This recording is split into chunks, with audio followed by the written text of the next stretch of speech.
1। Dahlia গাছে কুড়ি দেখা দিলে গাছে সঠিক নিউট্রিশন দিতে পারলে গাছে ফুলের সাইজ বড় করা যায় অনায়াসে। একটি ফুলের পরিবর্তে বেশ কয়েকটি ফুলও পাওয়া যায় একটি গাছ থেকেই। তো ডালিয়া গাছটিতে কুড়ি দেখা দিলে সর্বপ্রথম যেটি করতে হবে সেটি হলো ডালিয়া গাছটিকে রোদে রাখতে হবে। সকালের রোদ যেন অবশ্যই পায়। এছাড়াও ডালিয়া গাছের গোড়ায় যেন আর্দ্রতা বজায় থাকে সেদিকে খেয়াল রাখতে হবে। এরপর দিতে হবে উপযুক্ত ফার্টিলাইজার। এই সময় পাতলা করে খোল পচানো জল দিতে হবে 3 দিন বাদে বাদে, যতদিন না ফুলের পাপড়ি দেখা দিচ্ছে। এই সময় গুরুত্বপূর্ণ কাজটি হলো কাকা পেস্টিসাইডের ব্যবহার করা, কারণ কাকা পেস্টিসাইডের সাথে সাথে গ্রোথ রেগুলেটরও বটে। তো এর ফলে ডালিয়া গাছে ফুলের সাইজও বেড়ে যায় এবং গাছে কোনো ধরনের রোগ পোকার আক্রমণও ঘটে না।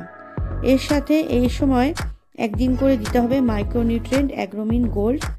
এটি ব্যবহার করে যেতে হবে 1 লিটারে 1 ml মিশিয়ে গাছের গোড়ায় গোড়ায় দিতে হবে।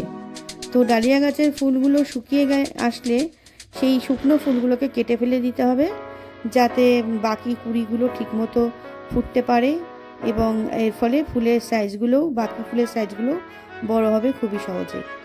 তো বন্ধুরা, আমার ভিডিওটি যদি ভালো লেগে থাকে অবশ্যই লাইক, শেয়ার এবং সাবস্ক্রাইব করবেন। ধন্যবাদ।